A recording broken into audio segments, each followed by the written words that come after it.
Baik, Assalamualaikum warahmatullahi wabarakatuh, mahasiswa sekalian. Ketemu lagi di mata kuliah mesin fluida. Pertemuan ketujuh ini merupakan lanjutan dari pertemuan ke-6, di mana pada pertemuan ke-6 kita telah membahas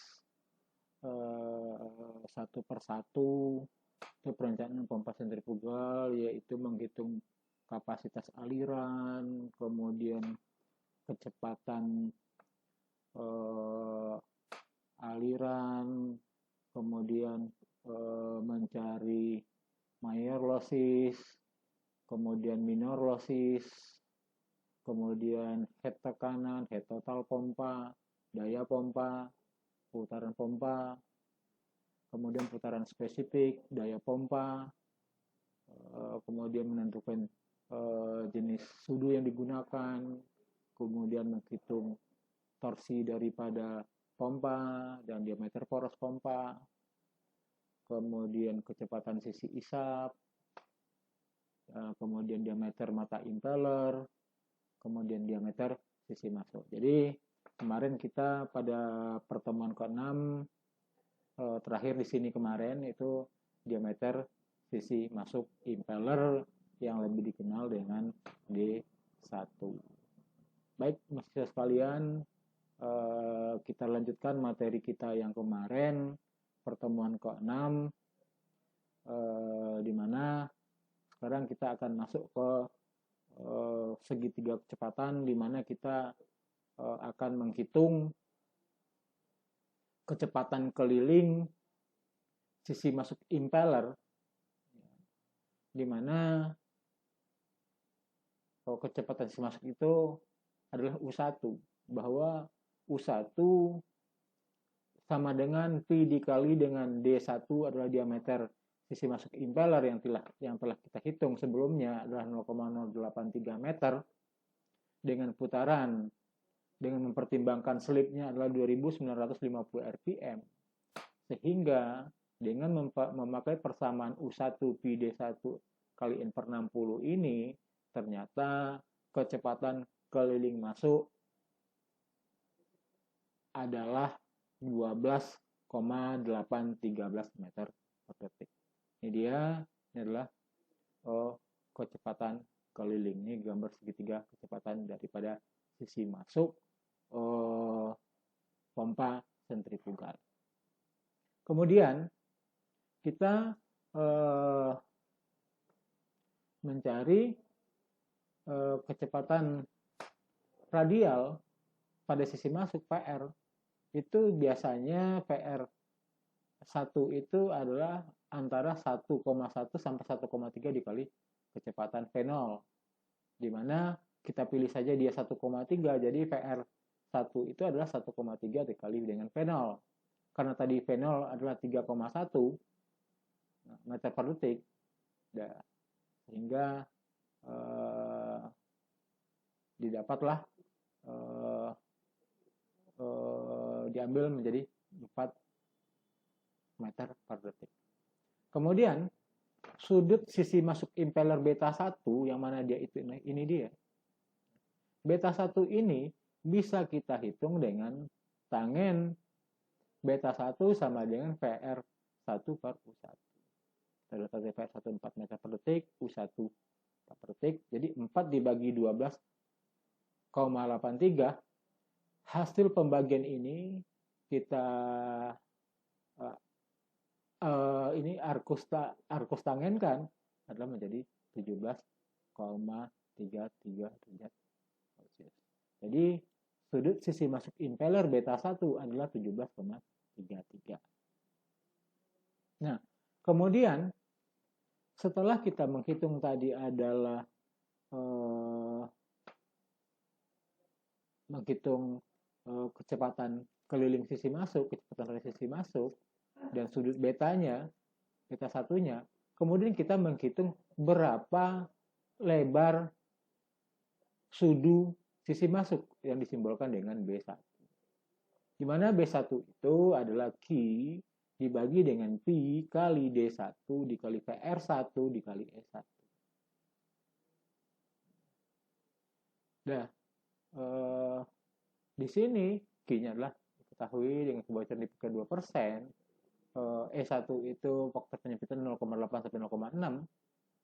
Tapi kita ambil aja E1-nya adalah 0,85 dengan D1 0,083 meter dengan kecepatan PR1 adalah 4 meter per detik.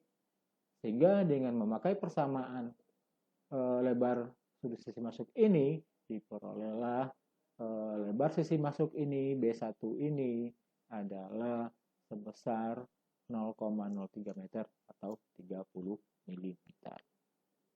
Kemudian kita lanjut dengan diagram kecepatan sisi masuk impeller. Jadi PR1-nya tadi 4, betanya 17,33 dan U1 adalah 12,83. Jadi kecepatan relatif sisi masuk, ini dia, kecepatan relatif sisi masuk adalah V1 sama dengan akar U1 kuadrat ditambah dengan PR1 kuadrat. Sehingga kecepatan sisi masuknya diperoleh, setelah kita hitung, diperoleh adalah 13,42 meter. Terus kita lanjut. Tadi kita telah membahas tentang sisi masuk impeller, sekarang kita akan membahas tentang sisi keluar impeller. Diameter luar impeller, sebagian luar impeller itu adalah D2 1840 kali theta akar H per N. Hanya tadi adalah 55 meter atau 180 feet. N adalah 250 dipilih tetanya 1,0 sehingga didapat diameter sisi masuknya adalah 0,212 meter atau 212 mm. Kemudian aturannya bahwa beta 2 itu untuk pompa sentrifugal batasan antara 15 sampai 40. Sekarang kita ambil aja 22. Kemudian beta 2 yang sudah dapat, kecepatan keliling sisi keluarnya U2. U2 sama dengan V2 P kali D2 N per 60. D2 tadi dihitung di atas adalah 0,212, N 90, sehingga didapatlah kecepatan keliling sisi keluar impeller adalah 32,72 meter per detik. Jadi, kalau 35 meter per detik kecil daripada U2, kecil daripada 65 meter per detik, bahan sudu yang digunakan adalah perunggu atau logam. Kita lanjut dulu. Nah, kemudian B2 adalah Q D2 PR2 kali epsilon E2, penyempitan E2. Q-nya sudah tahu, ini batasan E2-nya, faktor penyempitannya, kemudian PR2 adalah PR1 kurang 15% dari PR1. Sehingga PR2 adalah 3,4 meter per detik. Sehingga kita hitung bahwa lebar sisi keluarnya adalah 0,0136 meter atau 13,6 mm. B2 dan ini adalah B1. Ini lebar sudut sisi masuk, ini lebar sisi keluar. Terus, kalau diagram kecepatan sisi keluar impeller, ya, tadi beta 2-nya sudah 22, U2 32 meter per detik, PR2 3,4. Nih, jadi dia PR2 3,4, beta 2 adalah 22. Kemudian dari diagram kecepatan sisi keluar impeller diperoleh VU2. Ini dia VU2. Adalah U2 dikali PR2 per tangen beta 2. U2 tadi adalah 32,72, PR2 3,4, tangen 22 derajat, sehingga didapatlah VU2 ini adalah 24,305 meter per detik. Kemudian VU2 aksen ini dia adalah PR2 kuadrat ditambah dengan VU2 kuadrat sehingga didapat adalah 17,3.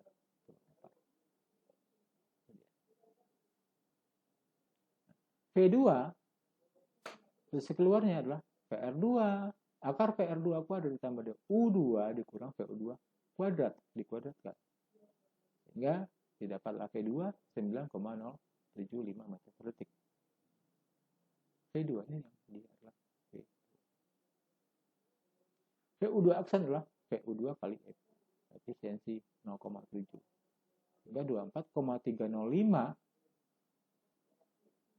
PB segitu tadi 0,7, sehingga PU2 aksen adalah 17,0135 meter per detik. Ini kalau kita gambarkan segitiga.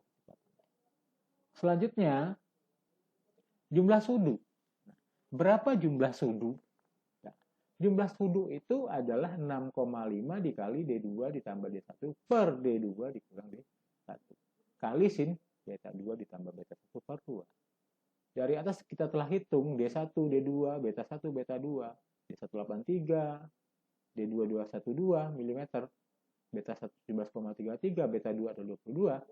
Dengan memasukkan angka-angka kebersamaan ini dia 615 kali 212 ditambah 83 per 212 kurang 83 sin 17,33 ditambah dengan 22 per 2. Sehingga di sini didapat adalah 5.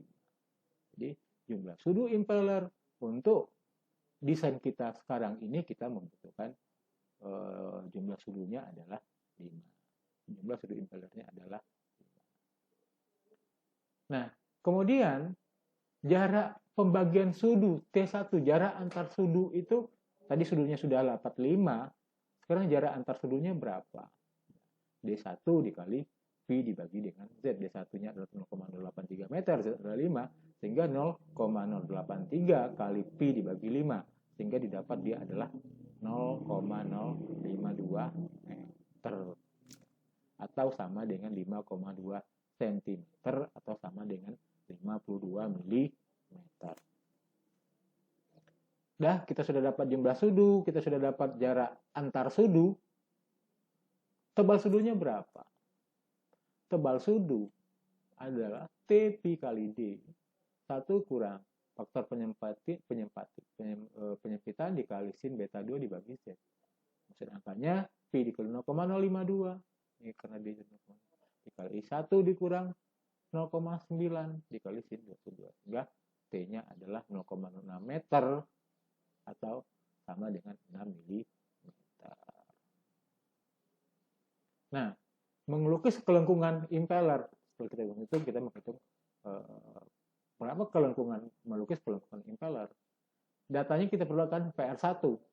R1 itu adalah D1 per 2. Berarti 0,083. Beta 1-nya tadi adalah 17,33. P1 adalah PR1 per sin beta 1. Jadi 4 dibagi sin 17,33 dapat 13,3. PR2 tadi adalah 34 meter per detik. Nah, R2 itu dari PR2. PR2. R2 dari D2 per 2. 0,212 dibagi 0,1. Beta 2 sin 20. P2 adalah PR2 sin beta 2. 3,4 dibagi sin 20 derajat. Sama dengan 9,05 meter per detik. Jadi delta beta adalah beta 2 dikurang beta 1 per I. Terus kita lanjut dulu. Nah, kemudian jari-jari kelengkungan busur, rho 0 kuadrat dikurang R1 kuadrat 2 kali R0 cos beta 0 kurang R1 cos beta 1. Delta beta kita tahu adalah beta 1 kurang beta 2 per delta R adalah R2 dikurang R1 per I. Nah, untuk mendapatkan jari-jari busur sudu impeller, kita masukin R pada saat R1, R saat B, R saat C, R saat D, 2. Pada saat R2. R ini R-nya dikuadratkan, ini betanya R beta cos R dikali cos beta, R cos beta 0 dikurang R cos beta 1, R0 kuadrat dikurang R kuadrat. Ini adalah jari-jari kelengkungan busur. Nah, kemudian kita isi data tadi bahwa untuk ring 1, ring B, ring C, ring D 2 itu 41,5, 57,62, 73,75, 85,75 dan seterusnya.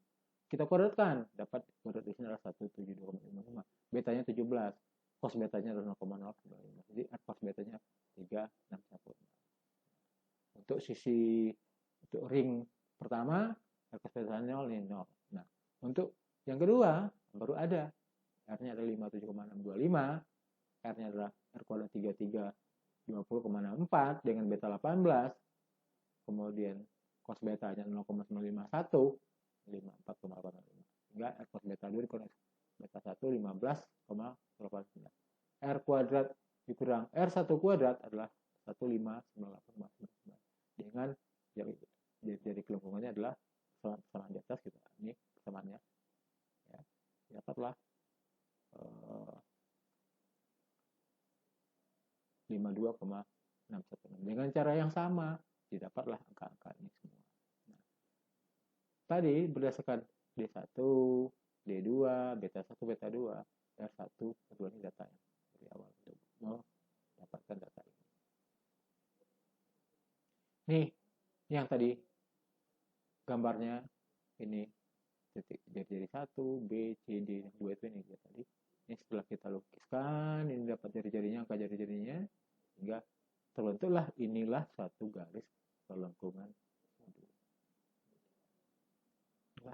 Berdasarkan angka-angka tadi, kita dapatlah bentuk kelengkungan sudunya seperti ini. Jadi kalau kita gambarkan sudu dengan ketebalan sudu, dengan lebar sudu, lebar sisi masuk dan lebar sisi keluar dengan gambar 3 dimensi, kemudian kita bikin 5 sudu, terbentuklah satu sudu untuk kompas sentrifugal. Kalau kita gambarkan 3 dimensinya seperti ini. Baik, cukup sampai di sini. Sampai ketemu lagi bahwa pada pertemuan berikutnya kita akan melaksanakan ujian mid semester. Baik untuk mahasiswa sekalian, selamat belajar di rumah. Nanti kita akan laksanakan mid semester secara daring. Baik, sampai di sini.